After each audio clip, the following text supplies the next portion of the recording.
I was trying to decide what the appropriate video would be during the offertory, and I'm like, I've used this one enough before where, people have seen it, but it so goes along with this idea of we sort of judge a book by a cover. And so I looked at a number of videos, and I just kept coming back to this is the one that kind of captures one of the challenges we have when it comes to the idea of judging.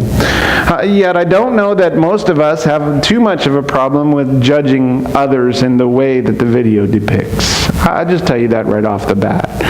I will tell you, though, that different cultures often have different understandings of the exact same words. Right? It's the same word that you've seen around, and it's the same kind of an idea, usually, but that there could be just a slightly different understanding of the exact same words. Some of you know that I've worked for Volkswagen doing test driving at the Arizona Proving Ground. And it sounds like a really exciting, exotic job.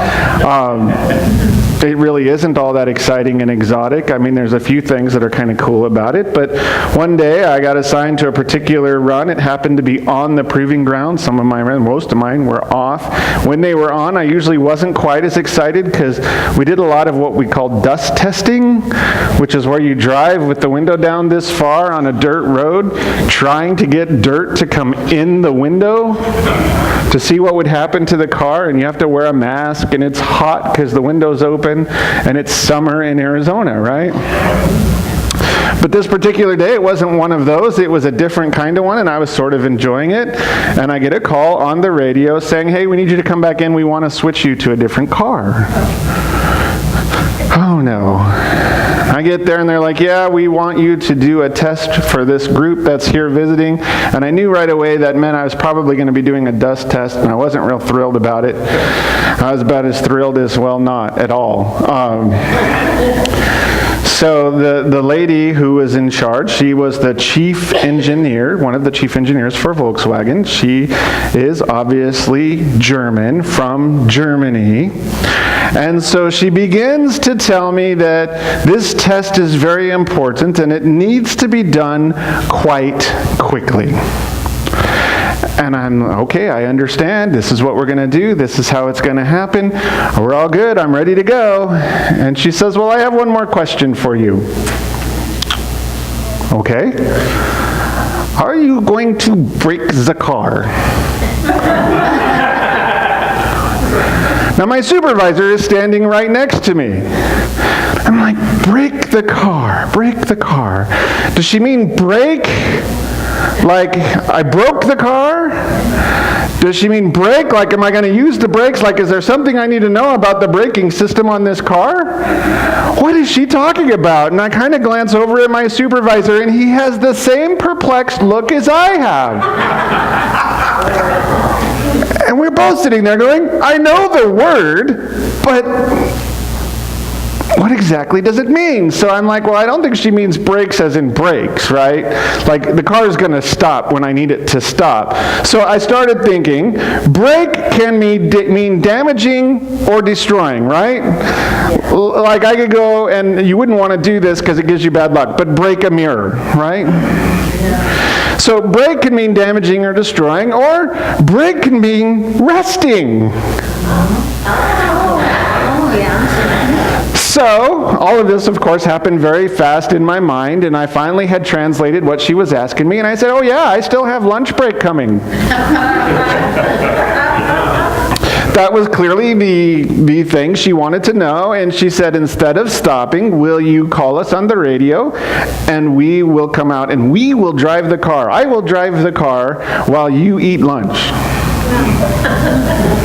So I had successfully figured out exactly what she wanted. You see, it's the context of the word that determines meaning, and culture can affect it, right? I know that there are some people, strangely enough, who call soda pop. Strange people do that.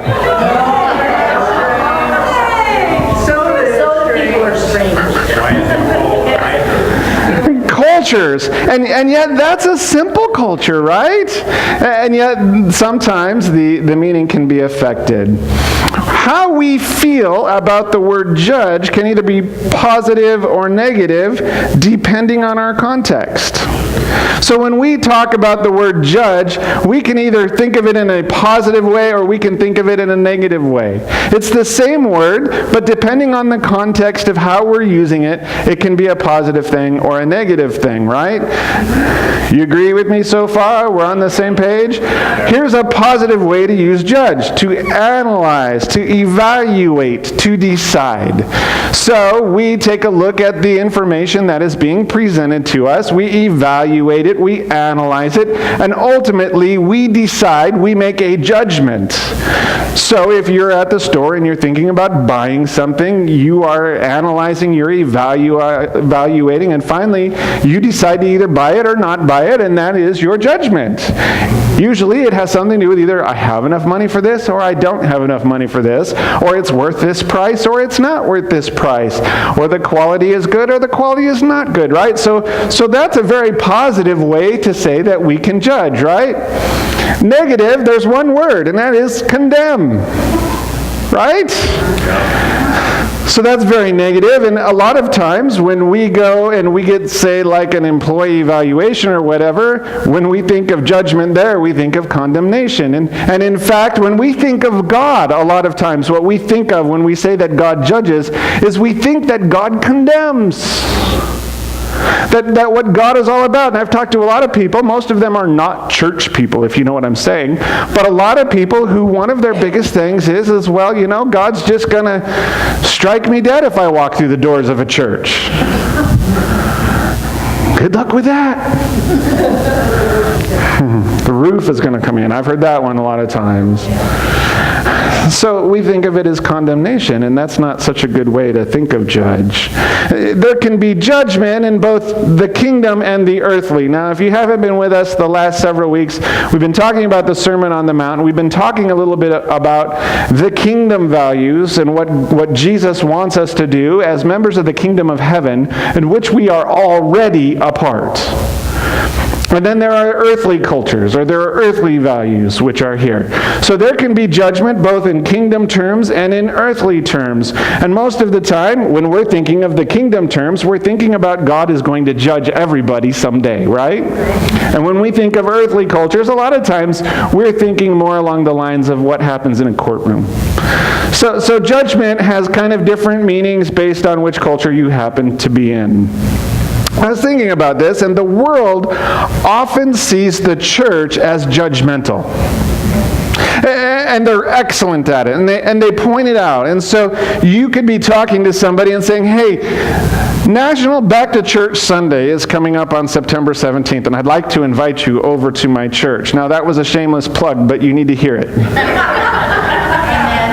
We've got some things leading up to that Sunday that are going to be really cool, and we'd love to have you come. And they may say something to you like, well, the church would never accept me.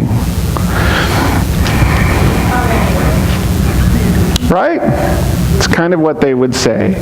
And basically, what we have going on, just sort of in society in general, is that the world, the earthly value, has kind of analyzed and compared and checked out, and their judgment is that the conclusions of the church are wrong. Even sometimes about how God works, they think we're wrong.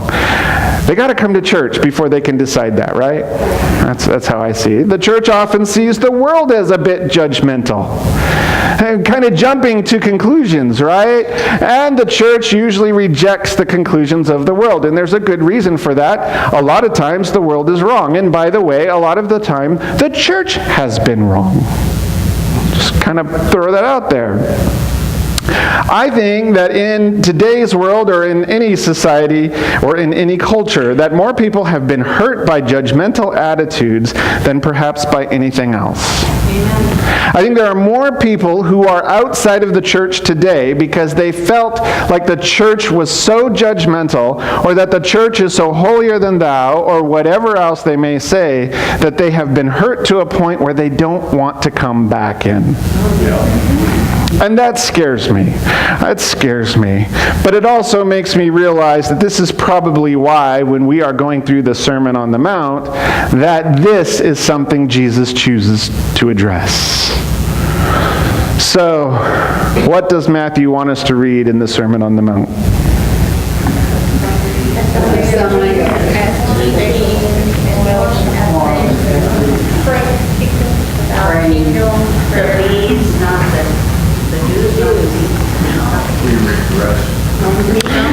It's printed in the front cover of your bulletin. In the pastor's section. A summary of Jesus' essential teachings, ethics, morals, salvation. So right away, I know you don't remember anything I say for 13 weeks, and you're not reading the inside of your bulletin, where I put it right there for you so that during the pop quiz, it was an open book test, and you, anyway.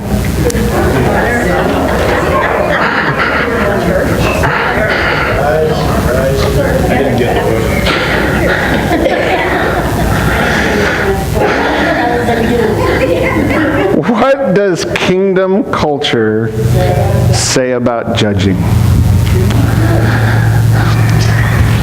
What does kingdom culture say about judging? If we are going to be people of the kingdom, and the whole thing about what Jesus is teaching in the Sermon on the Mount is what we are to be, not what we are to do, what does kingdom culture say about judging others? I think that's really important. Matthew chapter 7, verses 1 through 6. Most of you have heard this before, and I would appreciate if you would laugh at the appropriate place. Okay? Do not judge, or you too will be judged. For in the same way you judge others, you will be judged, and with the measure you use, it will be measured to you. Why do you look at the speck of sawdust in your brother's eye and pay no attention to the plank in your own eye? That's weak. How can you say to your brother, let me take the speck out of your eye, when all the time there's a plank in your own eye? You hypocrite! First, take the plank out of your own eye, and then you will see clearly to remove the speck from your brother's eye. Do not give dogs what is sacred, Do not throw pearls to pigs, what? If you do, they may trample them under their feet and turn and tear you to pieces.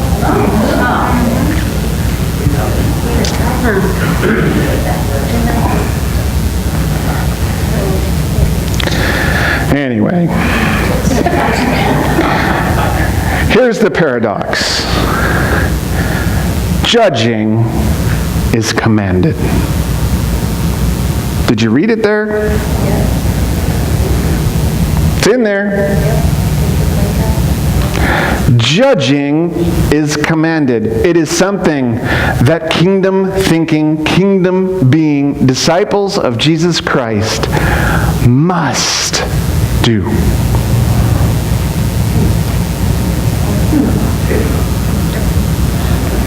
I know, you don't believe me. Some of you. Here we go. Verse 1 says, don't judge. Right? Don't judge, or you too will be judged. By the same measure that you judge others, you will also be judged. Pretty clear. Just don't judge. The only problem is that the next section, the three verses there, verses 3 through 6, say, here's how you judge. Don't do it. Here's how you do it. There's a culture problem here. We're reading the context going, don't judge, but here's how you judge. Wait a minute. Isn't it easier just to go, hey, you can't judge me? I mean, I know for the world it is. What on earth is Jesus doing here? This passage is not a to-do, it's a to-be.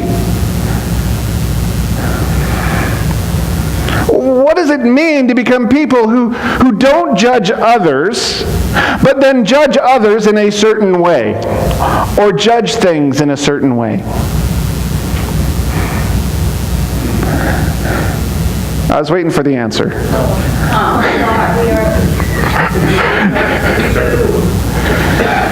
Here's the first thing Jesus tells us. He says you need to judge fairly.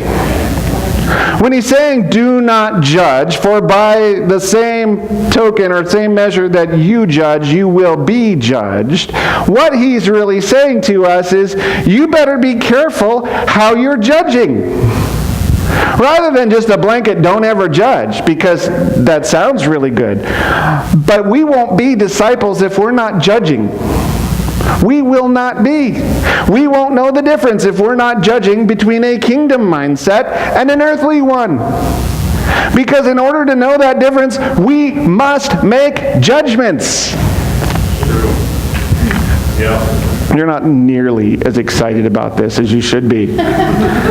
You will one day be judged. Amen. So when it says, don't judge others, or you will be subject to judgment, there's a little bit of a thing in there where the scholars will tell you that that's clearly talking about God judging us in the last days, right?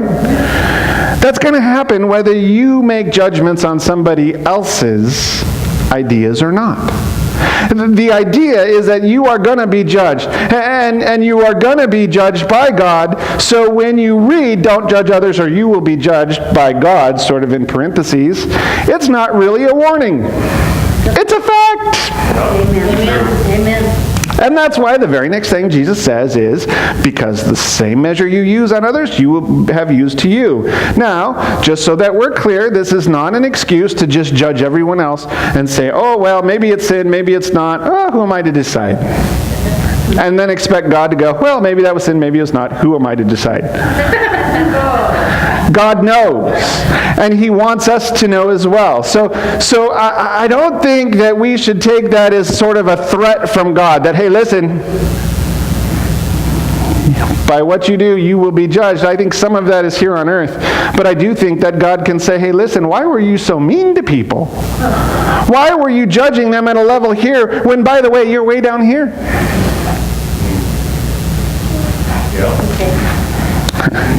Now, I want to be really clear.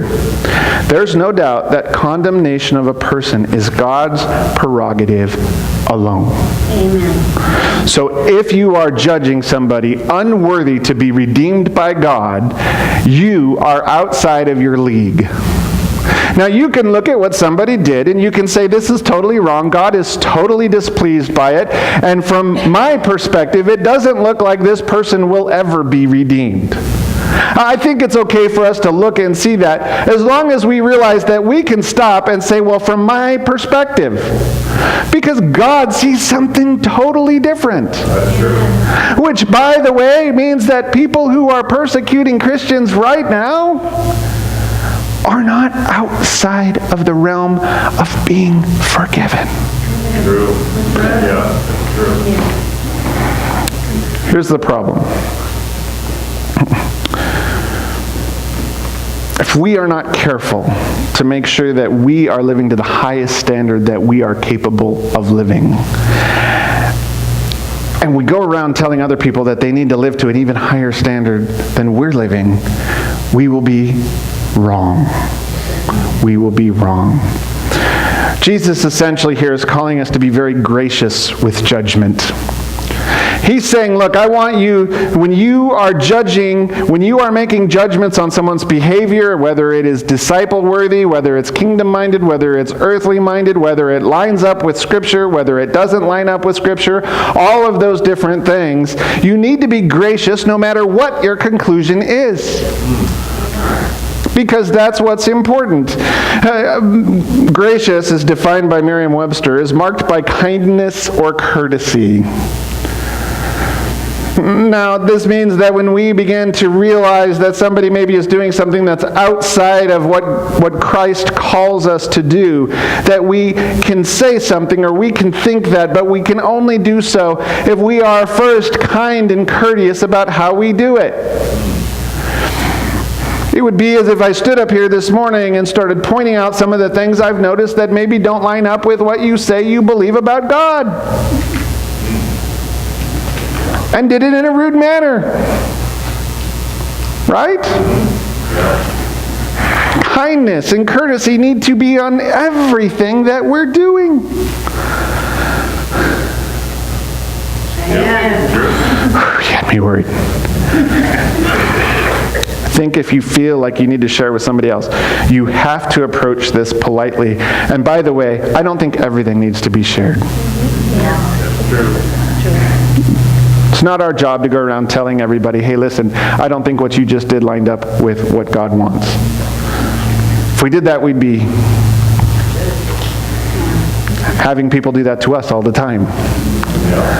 Right? I noticed a few times that people have shared a little oversharing on like Facebook.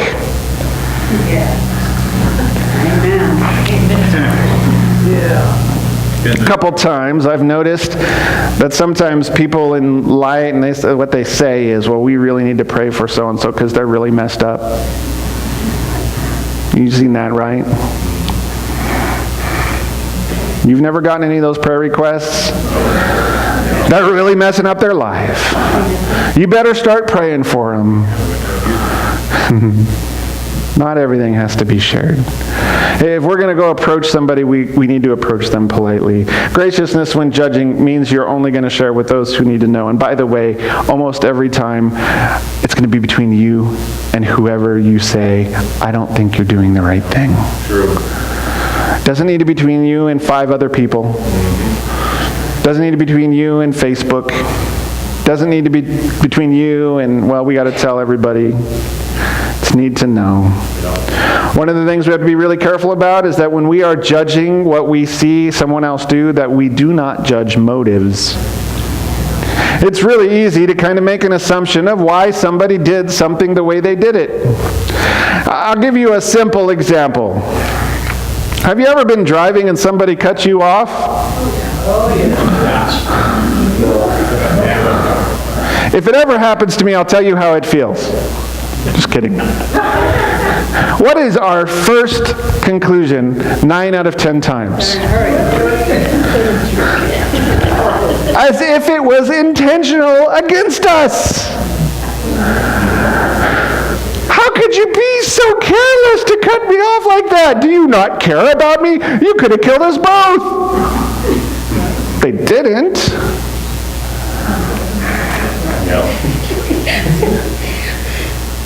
Right? We immediately go to their motives. Ever had somebody cut you in line? Not that it ever happens at our local Fry's. People are so courteous there.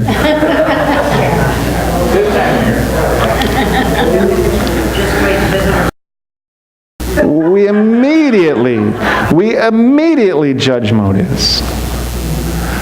And not even think about the possibility that that person may not have realized that they've done what they just did.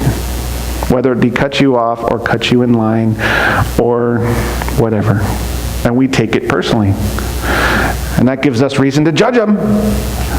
Got to get all over them. Unless somebody tells you, these were my motives, you can't know what their motives are. That's true. Yeah. So it's unfair to judge them by their motives. Most people don't go, hey, I really don't like you, so I cut you in line. So there, my stuff's already on the belt. Nothing you can do about it. Or, hey, I saw you there in my rearview mirror and I said, this is my chance to get that person back. So I slowed down a little bit and then yanked the wheel, because after all, I don't care about my car. Anybody ever tell you that? No. Unless they tell you, you don't know their motives. God is aware of their motives. Either that there were motives or that there weren't. So it's really hard for us to judge people by their motives when we don't know what they were. And if you ask them, they'll probably lie anyway, right? That's a judgment. Don't do that. See, when we judge motives, we play God. We say, you know what? We know what their motives were. and then we feel like we can do what we want to do. When you are harsh and have a judgmental attitude, really what you're doing is calling your own motives into question. I hope you heard me on that one. That when we go to somebody, and maybe we tell them something like, you know,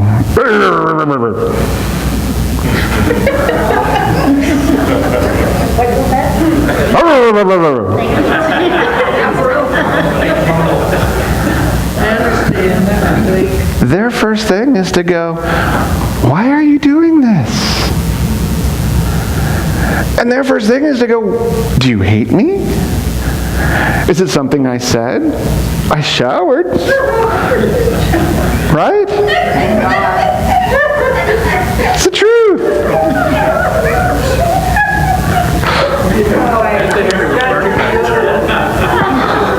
The third thing, Jesus tells us we must judge, or second thing, Jesus tells us we must judge ourselves. Judge yourself, he says. That's what verse 3 to 5 are talking about. Judge yourself. It's true. You guys are looking at me like I'm nuts. Not nuts. We are great at seeing the flaws of others, and I would agree with you that we usually are our own worst critic. That we're usually tougher on ourselves than we are with somebody else when it is a mistake. When we say, oh, you know, I just accidentally cut somebody off, or I got into their lane and I didn't really give them the room I should have given them. We'll be the first ones to be the harshest critics about that. But when it comes to some of our other flaws, Not so much. But boy, we can sure see that speck in someone else's eye. I mean, come on, you guys. This is so funny. Jesus meant it to be funny. You don't see the speck of sawdust in somebody else's eye and you've got this log sitting out of your own? Imagine a 2x4 sticking out your eye. It's not possible, y'all. And if it was, you'd see it. You would go to take a shower and you would turn and your eye would hurt. Because you hit the plank on the doorway. You'd go sit down to drive and you'd have to put your seat way, way back so that the plank could be right there by the windshield.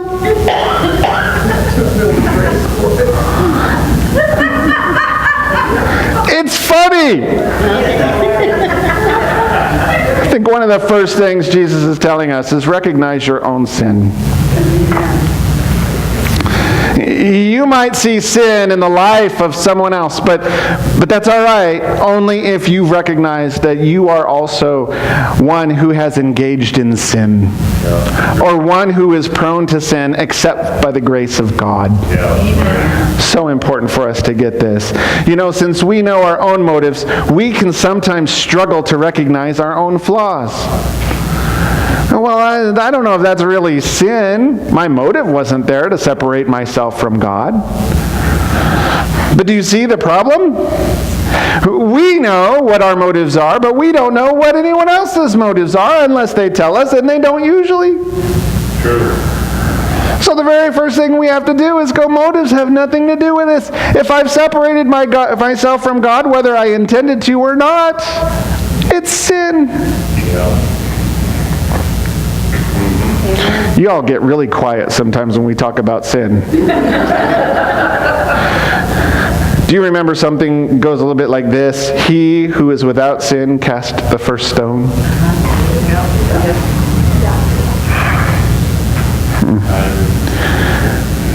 Nobody picks up a rock when Jesus says something like that. You see, when we stop and we realize that we have our own set of sins, and maybe they're not the same as this one or that one, that we have our own sin. We usually like our sin, by the way. I just put that out there. If we're going to be kind, if we're going to be courteous, if we're going to be gracious when we judge others, we have to do one thing first, and that is knowing that we have sinned and where we have sinned, and that our sins are no greater or no worse than the sin that we see in someone else. So important for us. Compare your motives with the truth. You see, one of the problems is that sometimes we have our own underlying motives when we decide that we're going to begin to judge someone else. It could be something really, really bad, like we want to make ourselves feel better about ourselves. And usually what that isn't so much that we feel all that much better, but if I can point out the sins in somebody else and how horrible they are, suddenly my sin doesn't look so bad. You people, though, oh my goodness, right? Like 3 of you are paying attention. Thought about this. Is my judgment of someone else based on appearance?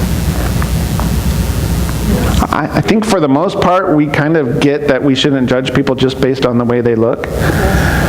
But there are some people that'll make you uncomfortable just based on what they look like.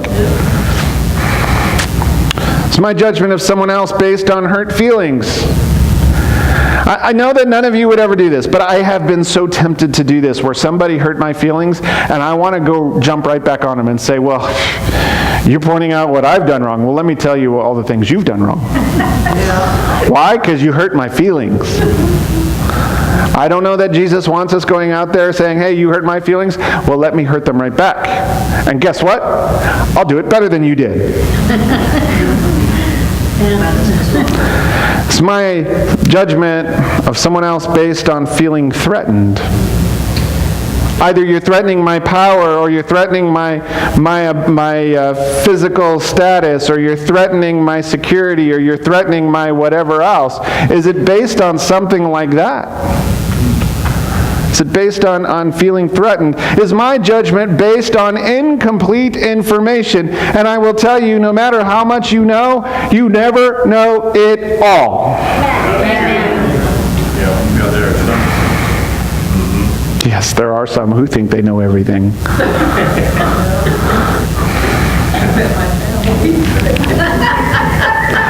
Our judgment is only effective if it is based in the truth, and that starts with us knowing the truth about our transgressions.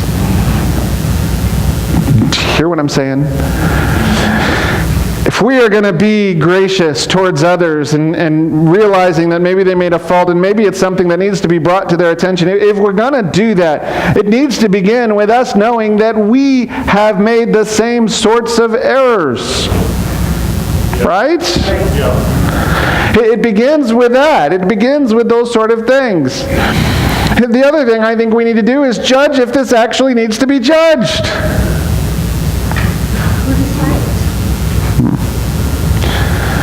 I think if we filter it through the truth, I think if we look around and go, you know what? I think this is separating somebody from God. Why do we need to judge it? Well, does it make us stronger? Would telling somebody about what we see make them stronger? Would it help us within the kingdom to become better? Do you see what I'm saying? That in the midst of all of this, one of the very first things is to decide, is it even worth it? Which is why I'll give you advice, and it's worth all 2 cents. When somebody cuts you off in traffic, or somebody does something to you that you don't even know who they are, and you suddenly be offended by that, it's not worth judging it. It's not worth your effort. Go back to the first verse we read. Don't judge it. Especially when it could be simple mistakes that we make too. No, not us. But other people. Right? Simple mistakes probably don't need to be judged. Sometimes the answer is going to be yes, it needs to be judged. And if yes, I got to tell you, I think it probably needs to be shared with the other person. If you were to notice something within me that needs some attention, that maybe is bothering you about the amount of which I can relate with God or be God's image bearer, then you probably ought to tell me. Just like the reverse is true. Right? Now, some of you just sort of sneak out the back door and don't shake my hand. That's not something that offends me or means that you get judged. But if you don't shake my hand because you think I smell funny, tell me.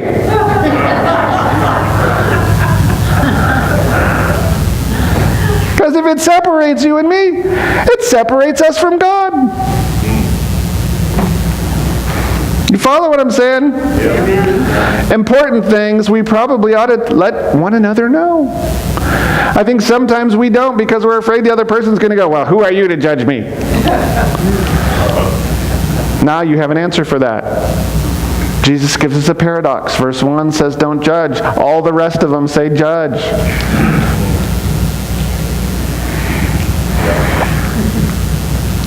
God tells us something, and this is where I was going with all of that. He says, as iron sharpens iron, so one person sharpens another. As we make a judgment and say, you know what, maybe you aren't as good as you should be in this area, let's talk to one another about it. We both become stronger. It's important to consider what God is saying to you through your observation of others, because one thing I've discovered is sometimes when I notice something in somebody else and I start really thinking about it, I do the same thing. Or something very similar. Our temptation when we judge is to go, well, yeah, but I do this and they're doing this and that's way worse. That's not very gracious, by the way. It's not very good. The third thing we're told to judge is receptivity. That's verse 6. Verse 6 is a really weird verse. Did you all understand it the first time you read it? No. Well, I'll give it a shot, but don't judge me. This is so difficult. Don't throw what's sacred to the dogs. Don't throw your pearls to pigs. Really? Really? What are you trying to say, Jesus? Could you just come out and say it? Dogs, swine, sacred, pearls? What are you doing here, Jesus? This is one of those times, I think, where probably the disciples went, yeah, I didn't get that. But I'm going to smile and pretend like I did. And then later sort of ask Jesus when he's not talking to everybody else and go, you know, remember when we were at the Sermon on the Mount and you said this? And, what? Right? Here's what the scholars are kind of telling us. Gentiles were often called dogs. Now, dogs in that particular culture weren't like dogs are today. We love dogs. We have dogs as our pets. We let them up on our lap and we pet them, and sometimes we even spend more money on our dogs than we do ourselves. Not me. My dogs know they have a limit. If I have to take them to the vet and it's going to cost any more to get them fixed, I'll just say goodbye. My kids are the same way.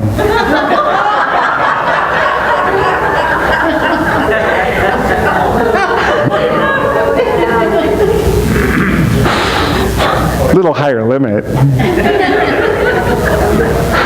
Gentiles were often called dogs. They would roam around in packs, almost like, just wild creatures that were ready to just eat whatever was available to be eaten and to tear apart whatever would be torn apart. That's why Jesus is using them as an example. Don't throw things to these wild animals. And of course, yet also, there was this idea that the Gentiles were being called dogs. There's also this thing where swine likely refers to unreceptive Jews. Now, that's probably more of a later Christian thing. But you have to know that there's such an irony in that, because Jews would be so against being called swine because pigs are unclean. But Jesus is kind of sort of sticking it to him and going, hey, listen, let me get your attention with this. Are you worthy of the holy? Are you worthy of the valuable, right? So sacred is normally an adjective. This is a sacred room. So we don't really think about throwing something sacred at a dog, right? You know, here's the love of Jesus. You know, here's the idea of Holy Communion. We don't really think of it that way. But it's sacred. It's something really important. Pearls are something of value, but you certainly wouldn't think that a pig would care one iota about pearls. But you know how my imagination is. You know that meant I had to Google.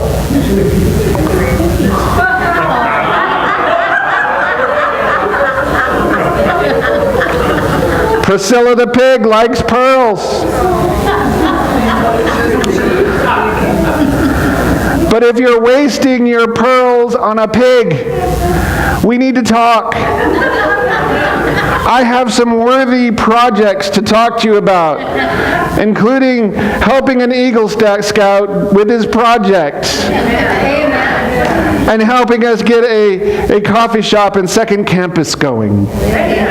So if you have extra pearls that are of value that you're letting your pig wear, would you please come talk to me after service? Amen. I get the impression none of you are going to take your pearls off the pigs and help me. But anyway, the mission to proclaim the gospel is urgent.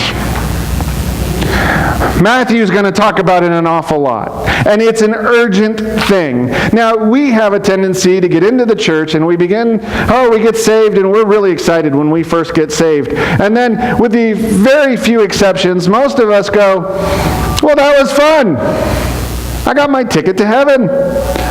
We're good. Let's sit back, relax, and enjoy the remainder of the flight. Jesus is saying this is so incredibly urgent. Matthew 28:19, it's the Nazarene mission statement, so by virtue it's also ours. It says, go and make disciples, take all the time you need. Just seeing if you're still awake. Go make disciples of all the nations. And by the way, he doesn't mean in your spare time. He doesn't mean when you get around to it. He doesn't mean here and there. He says, go do it. Do it now. Get busy. Doesn't mean you have to quit and become an evangelist. Most of you are put right where God wants you, and you can evangelize right there. But this is an urgent need. You can't wait. God never promised us tomorrow.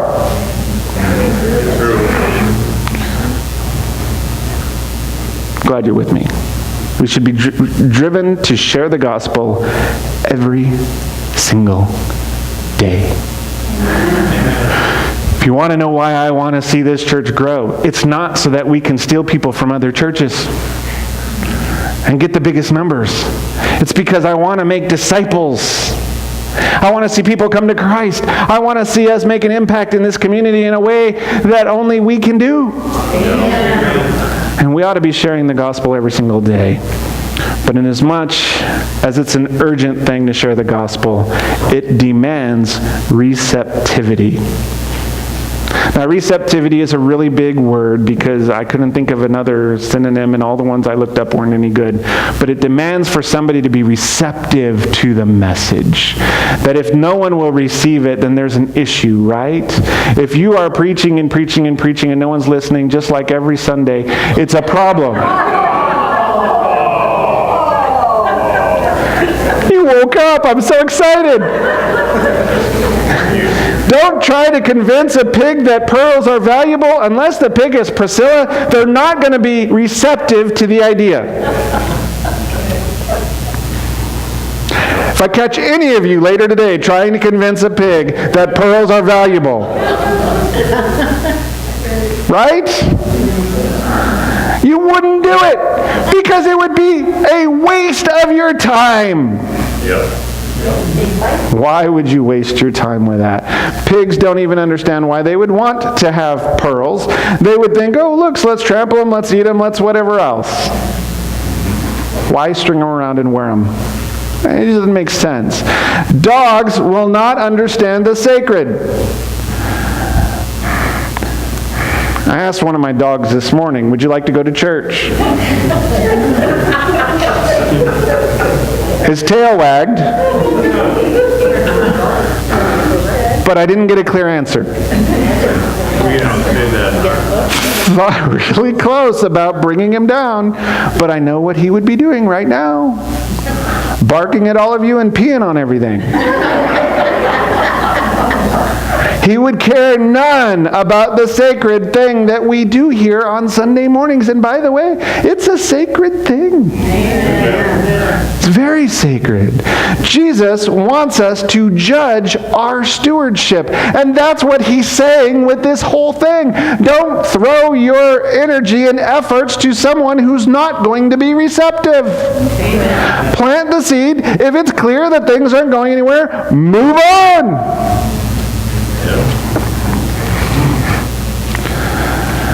I hope you caught this. Jesus wants us to judge our stewardship. Amen. Do not judge, but judge your stewardship.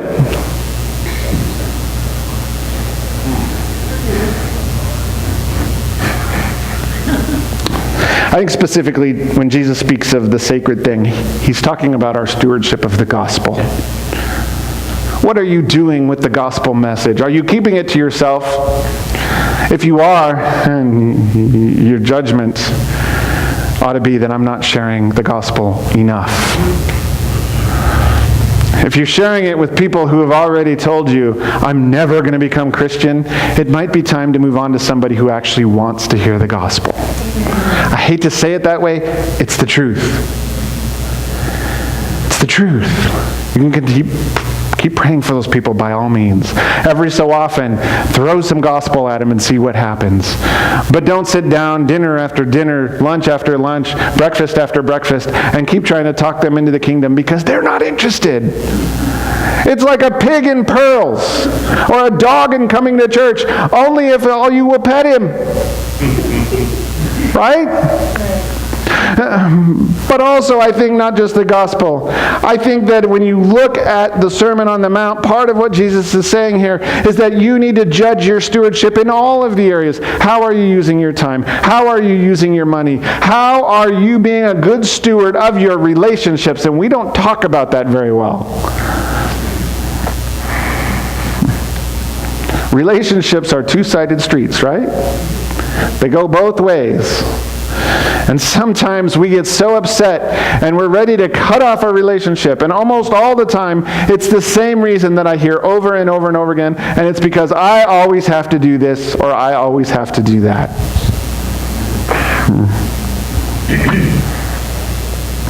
Are we being good stewards of our relationships? I think that's one of the things we're called to judge. Jesus even tells his disciples, don't waste time on the unreceptive. You remember Matthew chapter 10, 13 and 14, and basically he says, listen, go share. If they aren't going to listen, shake the dust off your feet and move on. Not important.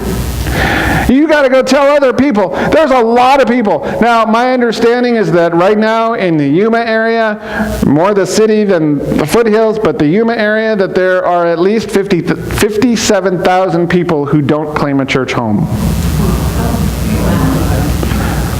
If you go talk to somebody and they say, I'm not interested in your church, you crazy person, shake the dust off of your feet and find one of the other 56,999.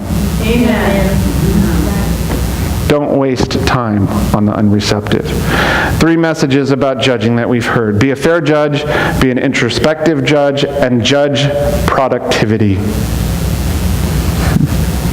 By the way, all of that after a simple, don't judge.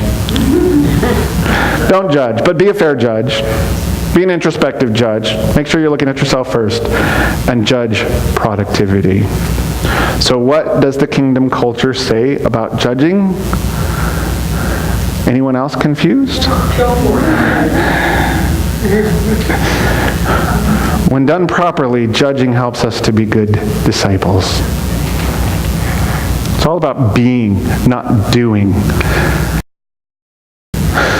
So when we become people of good judgment, we become good disciples. We are able to follow what Christ wants us to do. We will be gracious, kind, and courteous when noting other people's shortcomings. And we will expect them to be gracious in return. It's to know that God's ways and study God's ways and listen to what Jesus wants us to do, but also to effectively evaluate our own performance before we go out and say, look at all the ways you're doing this wrong. If we can become people who are so ingrained in God, it won't even feel like we're judging somebody else. We'll just be saying, hey, I'd like to show you a new way. That's a judgment, by the way. Your way doesn't work. Sometimes I want to stand on the street corner. I've seen people do it and go, hey, all you sinners, I got a better way. That methodology doesn't normally work. But one-on-one with people that we know and love, it might. For us to do this, it would be to be a careful guardian of the message to which we've been entrusted. It's a very important message. It's a message that's meant to be shared. But don't waste your time sharing it with somebody who's never going to receive it. Judgment's never about determining worthiness. Judgment is never about determining worthiness. Maybe some of you were writing that down. Judgment is never about determining worthiness. There you go. Jesus died for everyone's sin. Not just the worthy. Right. You follow what I'm saying? Yep. We're all worthy.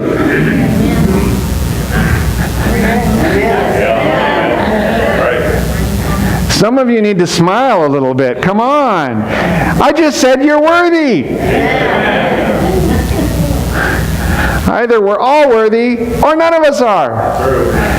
And you're worthy. You're getting it. To condemn others is to play God, and by the way, this subjects us to condemnation. Because if you ever want to be condemned quicker than anything else, you play the role of God. Yeah. We are not equipped. We don't know people's motives. We can't do it. God saves that role for himself. And judgment is always about good stewardship. Amen. Always. Always, always, always. You want to know what judgment's about? It's about being a good steward of the message, of the tools, of the relationships that God has given you. Yep. That's good stuff. I should take notes. What are we doing with the message that we have received? Can you think of a time in the last day? Last week? Last month? Where you have actively taken the message that you received, which, by the way, you made a judgment about, and then turned and tried to share that message with others? The message that we have received changed us from within. If you're like, hey, I've been a Christian for 45 years. Life is still as good as it was 45 years ago, the day before you're doing it wrong. You should be growing. If you think, hey, I have finally arrived, the message has changed me, and everything is perfect, I have news for you. If that's really the case, you're dead. Yeah. And we need to have your funeral. And you need to stop breathing. Because most of you look like you're still breathing. And if you're still breathing, you're not there yet. Yep. We clear? Amen. Not wishing any of you dead right now. All right? How does the message change the way we see others? Because if we begin to look and see that God loved us so much that he sent his son to die for us, and that that's true of you and you and you and you and you and you and everyone we run into, to be a good steward of that message means that we recognize that God is all around, and even in the worst times, God can make it great. True. How does judging effectiveness show the urgency of sharing the gospel? I think when we begin to realize the ways that we are trying to be good stewards of the gospel are either working or not working, and it becomes urgent. Very, very urgent. You've got to be doing something. I want to point this out. Judging is evidence of redemption. Judging is evidence of redemption. Yeah. Because when you judge the way God has asked us or called us to judge in this passage, it shows that God has redeemed you. Do you follow what I'm saying?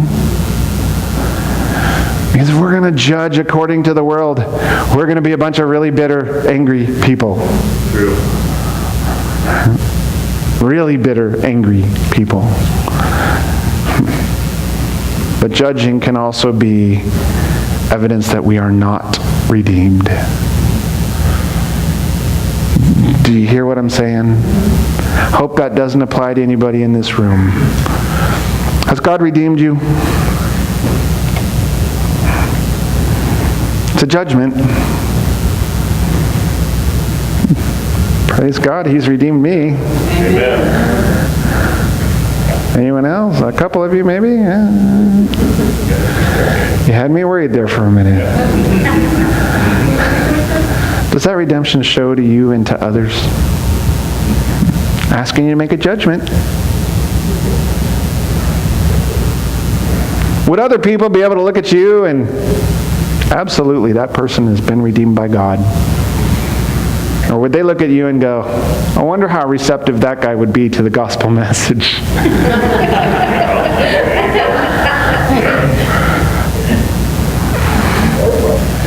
Challenge is that we often want to judge in the world's way. It's so much easier. And by the way, it seems like it'd be so much more fun. Right?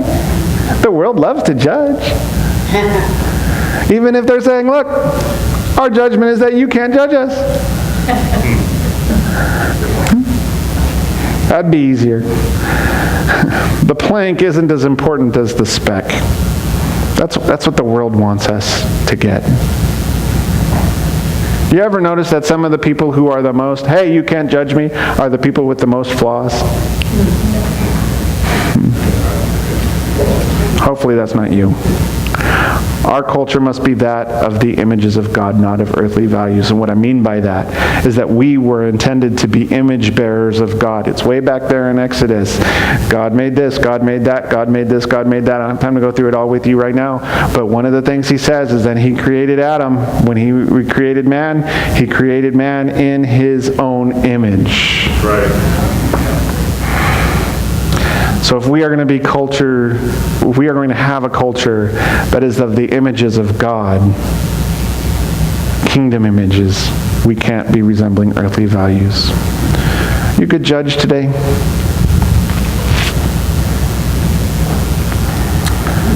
Just asked you to judge again, didn't I? Oh.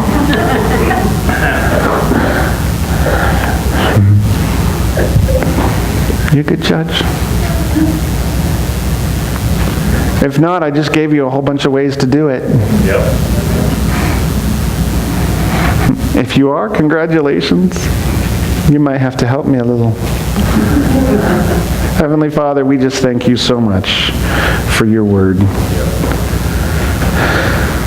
I wish, Lord, that I could say that this is an easy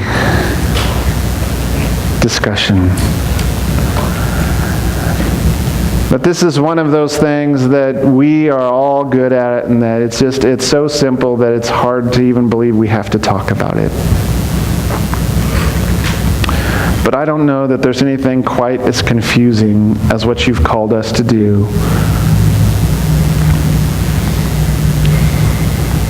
When what we really want to do is step back. Lord, help us to be good judges. Help us to understand what we need to understand. Help us to be those fair judges. Help us to always be gracious. Help us to always check ourselves first. Help us to spread your word, but also help us to know when we're simply wasting an incredible message on someone at a time or at a place that they're just not willing to listen. Lord, as we leave this place, my heart is burdened for the message that you want us to share. Lord, I ask that you would give us all the burden, that we would go out this week and we would take some of the flyers we have, that we would take some of the knowledge we have about upcoming events, that we would just absolutely blanket this community with your love.